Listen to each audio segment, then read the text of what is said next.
Hello, hello, hello, everybody. It's your girl Ashley, the amateur expert, coming to you live today for this episode of Talk Tuesday. Super excited to have our guest, Shy. She is my Ween sister. She is the TV host with the most. She is the bomb. And I can't wait for you to hear about her journey and her story. If this is your first time joining us, welcome.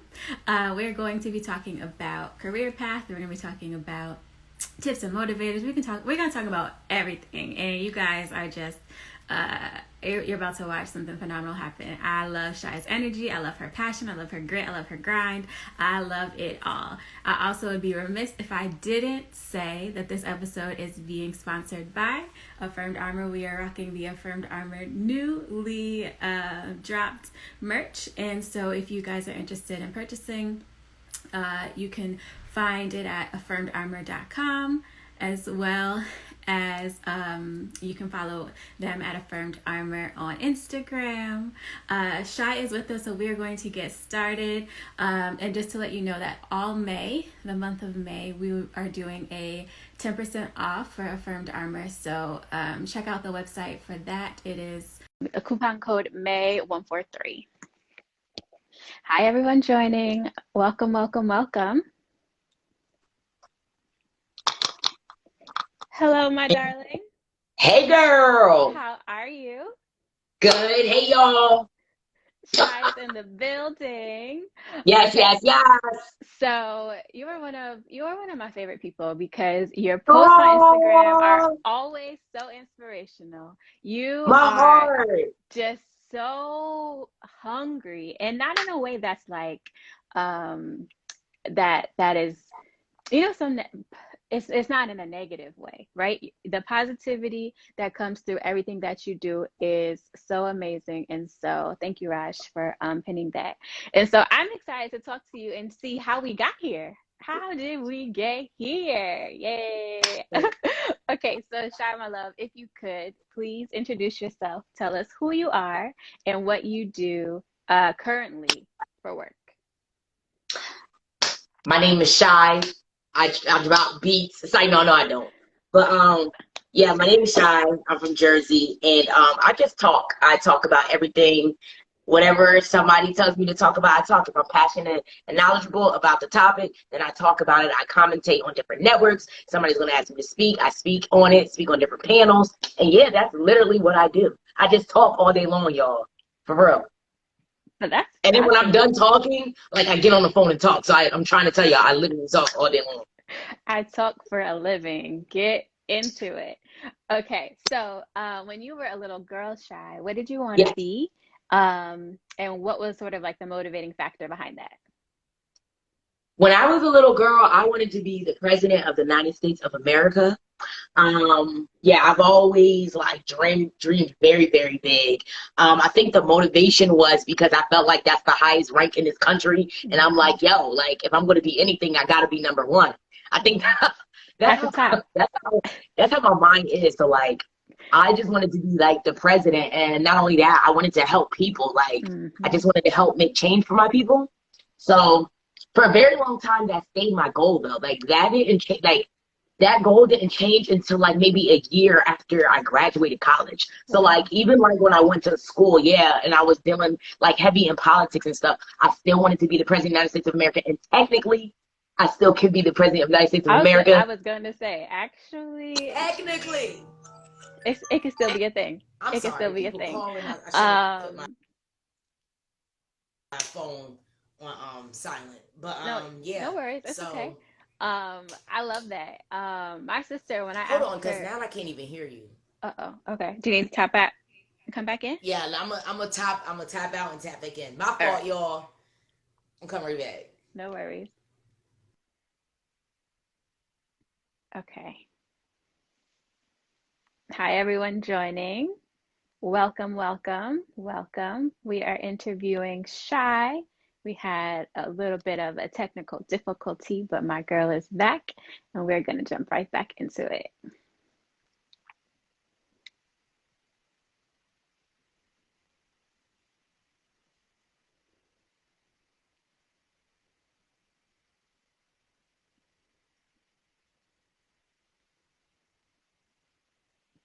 I think.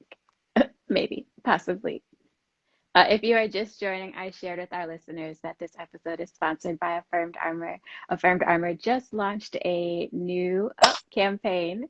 And so Come on, y'all. I'm back. I'm back. we've got Shy back, and we've got to get her in some Affirmed Armor soon. It's coming, it's happening.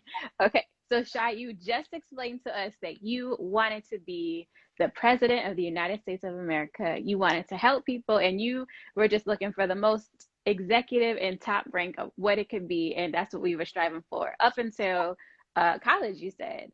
But I Yeah. want to know before that, or I guess maybe when you were, besides helping people, because I know that's a level of success for some people. What did you think success was when you were younger, and like when you thought like you wanted to be the president? When I was younger, I don't even think I thought about success. Actually, I didn't. That wasn't a definition for me. And now that I'm thinking about it, or now that we're like engaging in this dialogue and I'm unraveling that, I think I want to adopt that mentality. It was never, what can I do to be successful? It is, what is my purpose? And what do I love doing? And let me just do that. So I think that even being younger, I accomplished so much just because it was never about, are you going to be able to reach this goal? It was just literally doing what I love to do. You know, I love being an advocate. I love debating. That's just something my friends will tell you. I love debating, but I love being an advocate and being a voice for the impoverished or the people who just didn't have a voice. Yeah, so it was never, I never looked at it as a child like, well, I'm going to do this, this, that, and the third, and then I'm going to be big, and then I'm going to make this amount of money. I never did it like that. I just was like, what drives you? And what can you do without any effort? And honestly, it was being people's advocate and going to war and going to bat for people. Like, to this day, let me tell y'all, to this day, people in high school will message me, be like, yo, remember that time somebody was trying to bully me in school and you went around and you tried to fight? And I was just like, why was I like that? I don't know. But like, you know, I've always been kind of like that advocate for people who just couldn't speak for themselves. So that's where I just wanted to be the president, because I just wanted to help the people. I wanted to be for the people.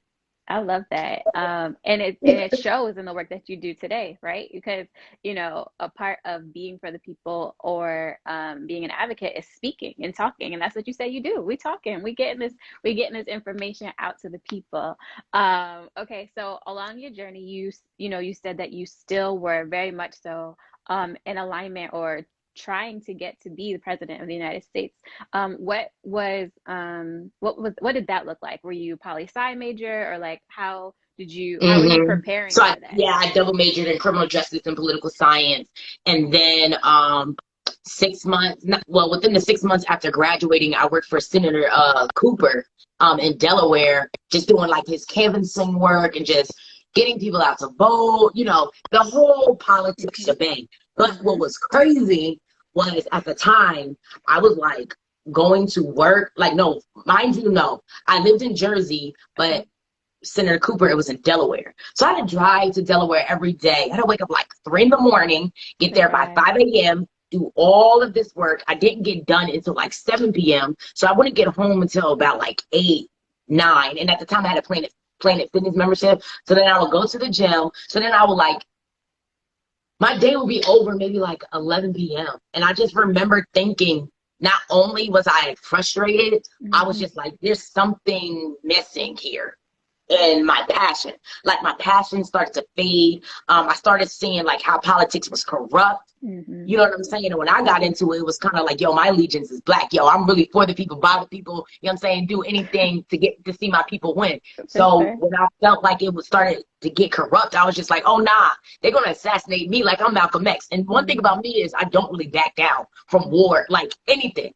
So it's hard for me to shut up. You know what I'm saying? If I feel like something's right, you know what I'm saying? That's what I feel. And it's hard for me to stop. And I knew that would become a problem. Would I say I stopped being in politics out of fear?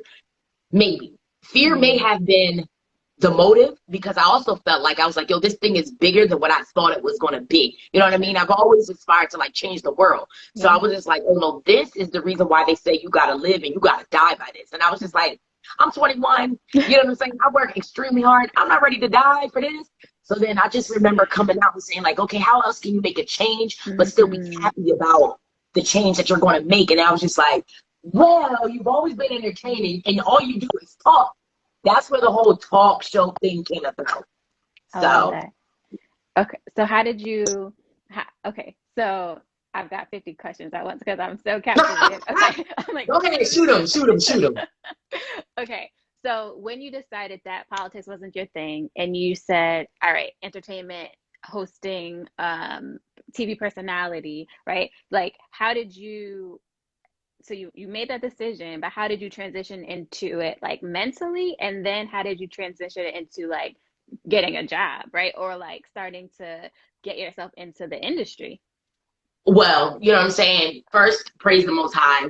I always give credit to God because it's the foundation that I stand on as to why I had courage to just shift. Like when I tell you, literally, I had the conversation with myself on a Monday and I was done on a Tuesday.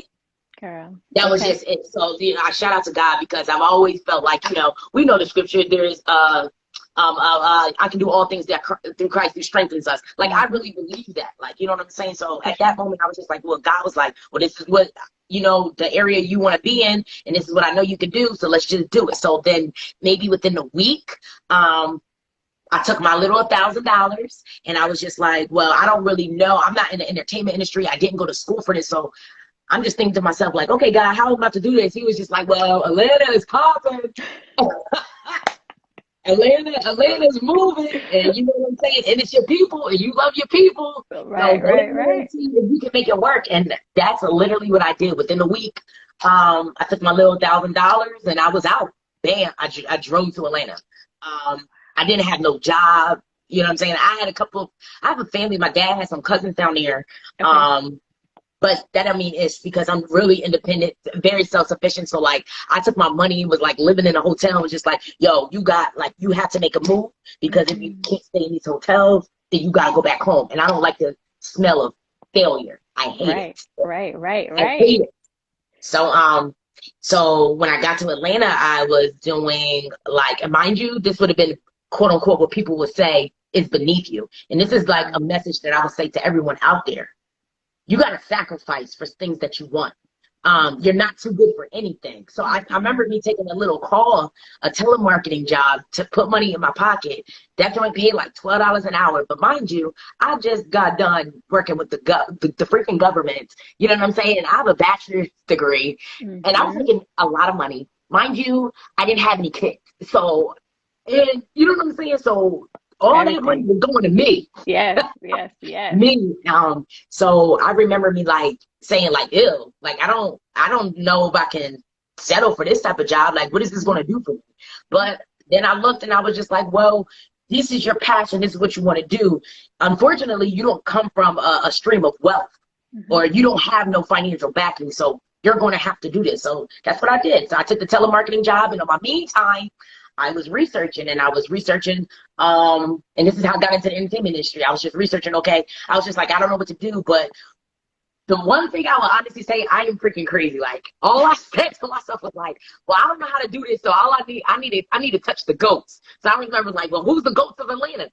Tyler Perry. Figure out how to get to Tyler Perry, literally. So I was just like, yeah, like that's how extreme I am. And this can be what people call a little bit risky and dangerous, but when you really want something, you got to be willing to do any and everything. You know what I'm saying? Your risk got to be very, like, it has to be great. And a lot of people don't understand that.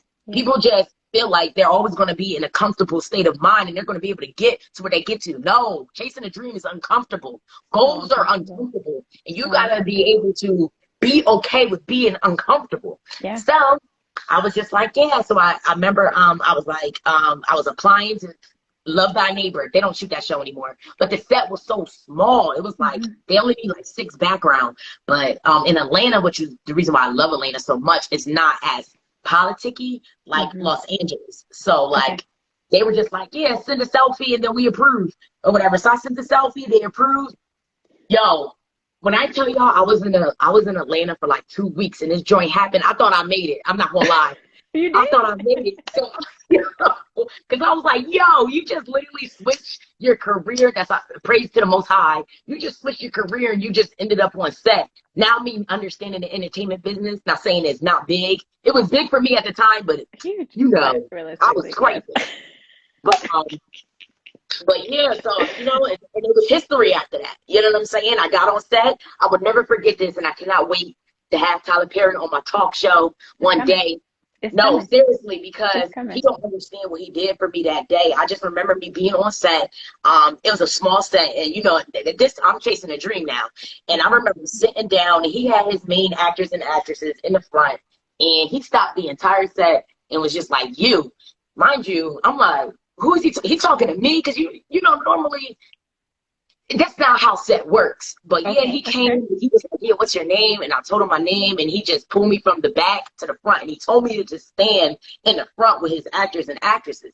Nothing ever came from that situation. I wasn't signed. I didn't get no deal. But for me personally, and this is why I said I would thank him, is because in that moment, I knew, like, that was God's confirmation. God just used Tyler Perry for his confirmation for me that, look, you don't have to have, you know, the credentials. You ain't got to have the experience. When I say you are called for something, that's what I mean. So it's funny because I went in there not talking, not saying nothing, and this goat, you know what I'm saying, recognized who I was, and then literally took me from the back to the front. So for me, that was just symbolic of God. Like, yo, when you walk into rooms, you don't got to talk. I got you.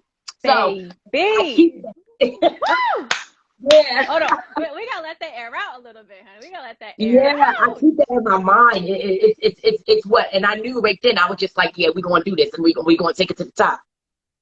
I love every bit of that story, right? So woof, like I can't. Yes, girl. It literally gave me chills. Like okay, so. That is amazing. And then also you did Ween while you were in Atlanta too. Am I right? Absolutely. So like within like 2 years of me being in ATL, you know, working, doing the set thing, because before I started doing the talking thing heavy, I was really like acting on set. And that was just my way of shaking hands with people in the entertainment industry. That's all I knew. And then I auditioned for Ween because they were like, well, we're looking for the next. When I auditioned, it was a reality show, to be honest. So they were like, we're looking for the next woman in the entertainment industry. So who wants to be the next woman with her own show? It was some casting like that. And I was just like, that's me. And to be completely honest, what was crazy about this story, all my stories are crazy. But so I was running late. I don't know why. I think I was arguing with my ex or something. It was something crazy. And one thing about me is I hate people don't know, when it's audition time, I'm usually at auditions maybe 3 hours in advance because I got to sit down. I got to scope the scenery. Like I got a strategy going on.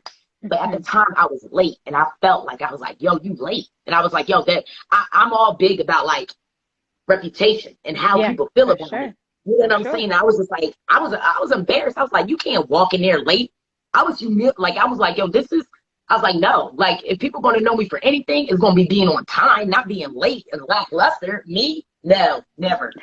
But, you know what I'm saying? My little whomever at the time, I'm not going to lie to you, it was just like, do you want this or not? And I was just like, yeah, you're right. I got to swallow my pride and get out of, you know, sometimes your ego and your pride can get in the way. And I was just like, you know what? I just got to go. If I'm late, I'm late. I got to stand in it. But they got to know, like, that don't nobody want to show more than me. Not over here, you won't find it. So I remember going up there, and then when I get there, because they didn't tell us what type of show it was, so I'm thinking like this is like some Love and Hip Hop. I was just like, okay, this is definitely not my brand. I don't give a frick about that. You know what I'm saying? But then Lauren Lake comes out, you know, and that's how she became my mentor. But that day, even like auditioning for Ween and auditioning for that show, you know, it was about 300. They went from 300 to 12 girls. So for me being late and me counting myself out, but then counting myself back in, and then me being picked, I just know it was God. You know what I'm saying? These are the things that people don't talk about. Like, yo, God's favor. God's favor is real because honestly, I didn't do what I was supposed to do that day as far as preparing, being on time. But then God was just like, at this point, you're my child. So I'm going to make sure you still win. You know what I'm saying? So like, even though I was supposed to lose because of me, God was just like, yo, I'm gonna make you win in this situation. So yeah, that's how I got into Ween and end up winning. And yeah, man, and Lauren Lake, I love her to death. That's my ace boom coon to this day. The best mentor I've ever had. I love that you share that because I have the same sort of Ween story. So in my when they did it for my class, and for anyone who's listening, Ween is the in Women in Entertainment Empowerment Network. And it is life changing for me. But I also talked myself out of it. Now, originally it was for people who were up to the age of 26, but I, was putting buzzes in Felicia and Lauren's ear to make it 30 plus, right? And so they finally did it this year. And I literally waited until the last second to press send on my application because I didn't think that I had a place in entertainment. I didn't know what it looked like. I just was like, no, it doesn't matter. It doesn't matter. And so I know, like you shared, that was nothing but God. Nothing but God, because it was the age, it was being accepted, it was all of the things. Yeah, girl, because they never accepted anybody over 26 ever. So that was God. You are God's child. Trust. We're sisters. We in this together. Hey. Okay, so do you have a definition of success today? Yes, absolutely. What is it? It's walking in your purpose. That is being successful. When you are doing what God has told you to do, you are being successful. And it don't matter what that looks like to other people. I understand in this fake world of social media, everybody's a CEO, everybody's a boss, everybody's making over 100K. You know, the talk. You don't know what I'm saying? Everybody can take vacations and go to Malibu every single day. You know what I'm saying? Riding around in Bentleys and Rolls Royce. But at the end of the day, if you're not walking in your purpose, you are unsuccessful. I don't care how much money you make. It's going to crash. You get what I'm saying? So like for me personally, if you want to go out in this world, and I don't care if you want to clean people's houses every day. If God said, yo, your purpose is to clean people's houses and that's what you're doing, you are successful. And you have to be, and I think like people got to be okay with themselves. Like you got to love you. You have to be confident in yourself. Your success is not going to look like the next person's success. You got to be okay with who God made you. And a lot of times the problem is, the reason why a lot of people are unhappy is because they're comparing their lives to other people. That's not your journey. That's not your purpose. Everybody's trying to be the next. How are you going to be the next? You need to be you. Don't be the next. Be you. And I think that once you get to that point where you're walking in your purpose, then you're going to be okay. It's funny because I was talking to my bro. We did a podcast together, and I had broke down in tears because for so long, I don't want to say, I never did the comparing thing. That's just not me. You know what I'm saying? Now I'm a Leo. We just don't do that. But what I would say is for so long, the fear of failing basically was holding me down because I felt so much pressure because I'm like, yo, I have to do this. Like if I don't do it, no one else will, and I'm never going to be able to get to the other side. But when people will come to me and give me messages and say like, look, I don't want to get emotional. In my later days, I keep crying. I don't know why I'm getting like that. Let it flow. Right. Release when people come to you and be like, yo, I ain't give up because of you, or yo, I remember when you did this and then you lost, because there's things I lost in life. But then remember when you bounced back and you kept your head up. I remember that, and that's the reason why I'm doing this. When people start coming to you and saying that, or be like, yo, like, yeah, I sent you know how many older women come to me, hey, I like how you turned out. You know, I want to send my children to Delaware State University too. And it's just like when people start looking at that or valuing you like that, you have to ask God, like, dang, like, why do I have these platforms? Why do I do what I do? If all glory goes back to you and I'm able to still do your work, I am successful at this moment, not the maiden moment. I don't care if I ever get a talk show. I don't care if that never happens. The simple fact of the matter that I was able to plant seeds in people and help them change the trajectory of their lives and their children's lives. You know what I'm saying? That to me, purpose is me walking in my purpose, because I know why I'm doing what I'm doing. You know what I mean? It was always to be a voice for the next person, or it was always to open up the door for other people. You know, sometimes you're not going to be able to pass the next person that job. I might not be able to give you $1 million, but if I can help you change your mindset to know that you are powerful, and now you changing your children's mindset, to me, I'm in my purpose. I've already made it. I'm here. Already made it. And it's priceless. You can't put a value to that. You can't. You can't put a value to that. That's so good, Shy. And I think once people, if people can get to that state and place in life, I feel like we would be in such a better space, because it's not self-seeking. Yeah. You know what I mean? And I do think that it's important to be selfish at times, right? Protect your boundaries, protect your space, your peace. But never, I don't think it's ever a good idea to withhold information, or, you know. Absolutely not. Let me tell you something. When something got your name on it, I don't even care if you struggle to take a detour or you fall.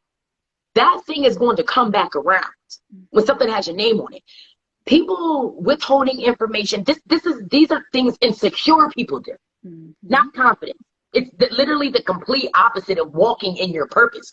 You can't even walk in your purpose because you don't know what's your purpose. Because if you did know your purpose, you will understand that even when I give you information, you can't have what's mine because it's mine.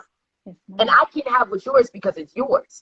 And that's just the power of the insecure, which a lot of people are around in this entertainment industry. And I will always tell people to be careful what energy and what fake prophecy you are adopting in this era of social media. Being selfish is not of God. If you read, and I don't know who's people's higher power or whatever, but I serve the God of Isaac and Jacob, as my mom would say. But anyway, Right. if you look in the word, since everybody's so holy and spiritual, right? So I might as well talk that talk. If you look in the world, you can't find anywhere where God told you to be selfish, ever.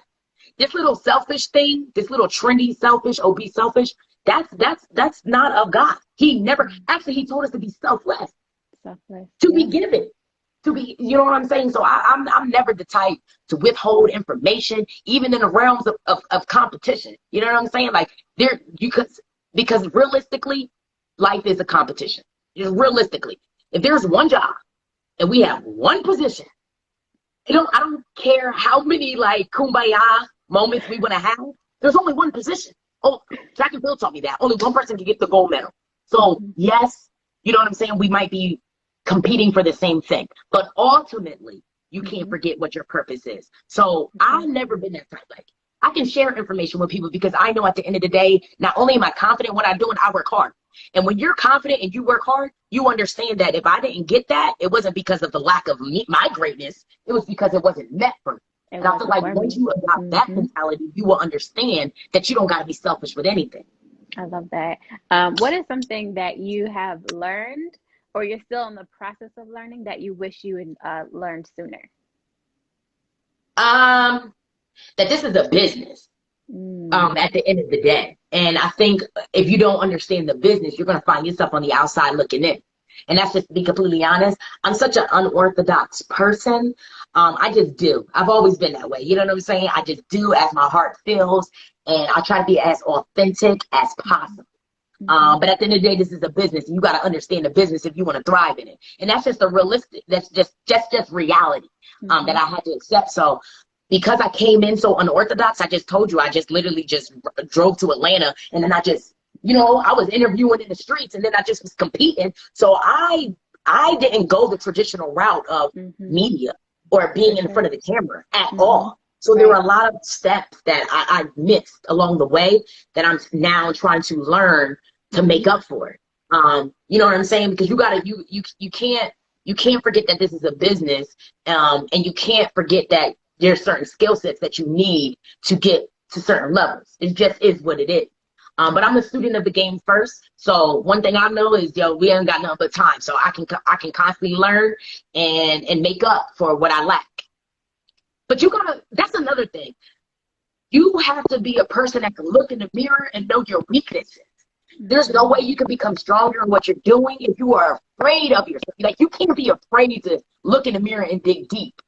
So that's something too that I think keeps me going in this industry. I'm constantly trying to learn, and I'm constantly looking at my weaknesses. I don't really need to look at my strengths. You know what I'm saying? If it's a strength, I'm already strong in it. I'm already strong in it. I can only get stronger. But things that I'm weak in, I want to make sure that I can make them my strengths so that I can grow and be better.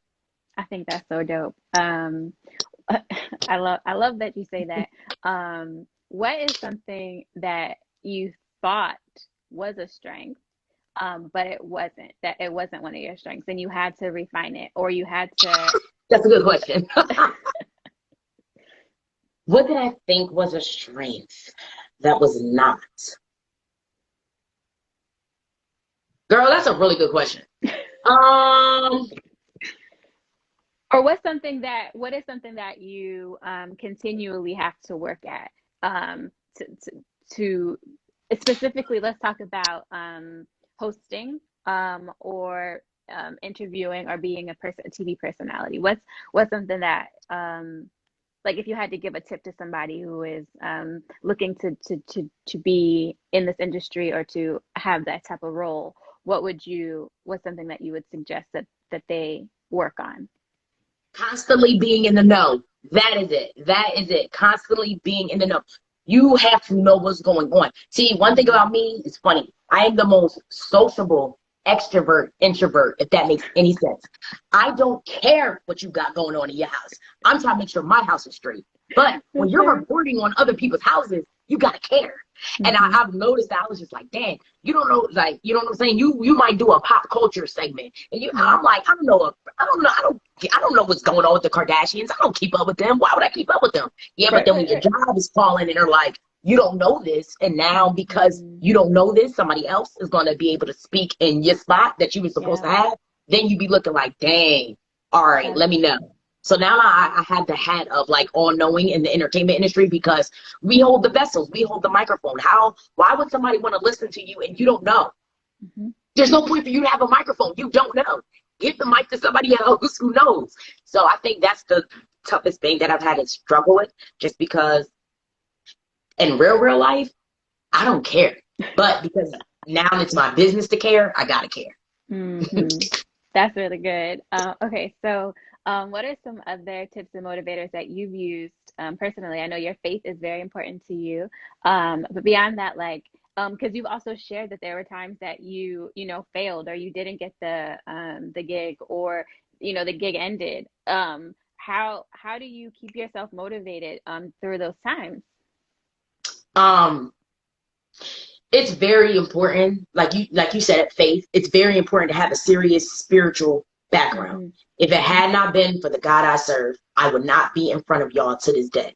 I tell this to people all the time. You know what I'm saying? I think a lot of times when people get used to you winning, they don't see you falling. Especially, we don't really publicize when we're told no. I don't. You know what I'm saying? Once I'm told no, I don't even want to think about it again. Why I need to tell y'all that I just was told no? You know what I'm saying? And how you gonna tell me that? But what I'm saying to you is that it's very important for you to have a spiritual background. It is my motivator. It's my number one motivator. To be completely honest, I'm not the type of person where I need family screaming my name. I don't need y'all screaming my name. I'm grateful. I got my sisters, you know what I'm saying? I got my homeboys, my homegirls, my cousins, my family, everybody who's been supporting me from day one. I love y'all to death and I appreciate y'all, but let me be very clear here. My motivation comes from the Father. And if it had not been for God, I would not be here, because I wasn't dealt with the best cards. I just think I work with what I got. And you know what I'm saying? Like, that's just is what it is. So people tend to forget that sometimes, I think, when they look at me. Like, you know what I'm saying? Like, oh, she got it all together. People don't know, like, yo, you know what I'm saying? I've slept in my car and when I tell this to people, I don't think they really understand. Like, when I used to tell people, like, yo, I've been homeless before, I think people were thinking about, I don't know what happened. See, the devil. But I think people thought like I was talking about like jumping from house to house. That's not what I was talking about. I was talking about literally sleeping in my car for over 7 months at a time. You know what I'm saying? So that's how I know that if it wasn't for God, I wouldn't be here. And I'm able to look at those moments, and I won in those moments. I would walk into rooms and be winning competitions while sleeping in my car. Mm-hmm. So I'm able to use that as my motivator to get to the next level. It is, you know what I'm saying? It's what God has done for me that keeps me going. Because I know if He can bring me through those situations, there's nothing He can't bring me through. So once you know what I'm saying, once you adopt a strong spiritual foundation, you become unbreakable. You know what I'm saying? I can walk in rooms and be the brokest person in there. I can have $1 to my name. You would never know it because I probably am the richest person in spirit because I know that God is going to look out. You know what I mean? I don't really fumble anymore. Like if a situation comes, it might be hard. Yeah, I may cry a little bit. You know what I'm saying? But you would never see me fumbling. You would never see me like folding under pressure. You would never see that because I have been spots where I was very, very low and no one knew that. No one, not even my own family. You know what I'm saying? And I wouldn't tell them because they would just be like, come home. So my God is my motivator. That's just what it is. That's perfect. That's perfect. Nothing more, nothing less needed. Drops mic on that. And I think that what you said is what you said about you may be the brokest person in the room, but you're so rich in spirit. You feel that. There's no hiding that, right? Like your spirit comes through the screen, it comes through everything that you do, and I'm incredibly inspired by you. I'm inspired by you too, girl. You be pumping these interviews. You be pumping them. But because I feel like it's my purpose, right? It's in me to be able to be the conduit of conversation, so that someone listening either on this live or on the replay is just like, wow, look at where she's at, right? Shai's gone through all of these things and she's here, she's there, right? And so there are people that may have never stumbled upon your platform without having this without us having this conversation. And so you guys be sure to follow Shai on all her social media handles. I'm going to give you opportunity right now to drop how can we support you, what you have going on, what's coming up next. Share all of it. Well, you guys can follow me on Shy Said So on YouTube, Twitter. I need to talk more on Twitter, but Instagram, Facebook. Well, I'm Shynieka Taylor on Facebook. We be going in on Facebook, yo. And I'm maxed out, but y'all can still follow me. You know, Facebook be having that stupid 5,000 friend thing. I'm maxed out, but y'all can still follow me on there. I have a couple of things coming up prayerfully. You know what I'm saying? I'm gonna claim it already. Did a couple of auditions that I think you guys will be very proud of. But yeah, that's it. And you know, I just want to leave off with this because a lot of times people, they just look at don't get blinded by the lights. Don't get blinded by the hype. You know what I'm saying? Do you and do it well. And it's okay if you don't have 100,000 people clapping your name. And it's okay if you don't got the biggest company behind you. And it's okay if you start from ground zero. Because I'm telling you, when God calls your name, nobody can shut that door. It's a wrap. You know what I'm saying? And yeah, that's just the biggest thing about this whole thing. It's your purpose and it's how you want your journey to look like. And it doesn't have to look like anybody else's. And don't let nobody tell you that you are less than because it doesn't look like someone else's. You are the first you are the only you, and that's what's beautiful about you. So just keep that in mind and you'll forever be winning. Mind you, a lot of these people is miserable anyway. Yeah, I mean, keep it real. A lot of people are miserable. So sometimes you guys be mirroring and you're coveting and you're envying negativity, or you're envying people who aren't even happy with themselves. That's nothing to envy. You know what I'm saying? So just find your purpose and follow it and do it and do your very best. And I assure you, you'll be a happy person. Listen. And on that, I typically end the session with saying that I'm the amateur expert. I know a little bit about a lot, and ask you to share something with me. But you anticipated the question. You knew that I was coming, so we just chop and screw. We aligned, sis. We aligned. Listen, I swear to you, I'm so thankful that our paths have crossed. We're in the same state. I feel that we're going to be collaborating more on different projects. And I truly, in my heart of hearts, am incredibly inspired by you. And I pray that this year is the best year ever that God blows your mind, and I can't wait to see how he does it, because I already feel that it's happening. So y'all Girl, be well, it's sure. your year too. If you need me for anything, I'm gonna, before you roll out, I'm gonna give you your roses. Because you share your story with me, and I know it's not been easy for you. You know what I'm saying? I can relate to you on relationship level, on a relationship Mhm. wise. That's a lot. It's a lot. You know what I'm saying? But you hang in there. You're a beautiful woman. You deserve it all. You have a nice heart, a nice spirit. So just know that you've already won. You've already won. Trust me. You and your character and your personality alone, you've already won. Thank you. So you might as well just go ahead and walk in your purpose and just claim your victory. You've already won. And if you need me for anything, I got you. And I'll just see you at the top. That just is what it is. I love it. I And love 5 it. years from now, when we on our private jet, Listen, sis. I can't wait. I can't wait. Y'all be sure to follow my good sis Shy. Support her. She's doing amazing work. And this is it. Also, let's be still. Let's take a second and smile for the camera so we have a cute screenshot. Perfect. All right, y'all. We okay, will see now you hold on. You next teaching me week. something new. Hold on. Yes, girl. Hold on. This is what we gotta do. Cause when you do the episode, right? You go back at the end to find a spot, and the mouth's open. You crook at the very Girl, end. and Very end. my mouth be looking crazy. So you really teaching me. You just put me on game. At the very end, just be still, smile for a couple seconds, and you got yourself a screenshot right there. Hey. All right. All right, friends. Well, we will see you next week. Don't forget this episode was sponsored by Affirmed Armor. 10% off all May. The discount code is May143. And we will see you next week. Be good to yourself and be good to others. Gang, gang. See y'all. Bye.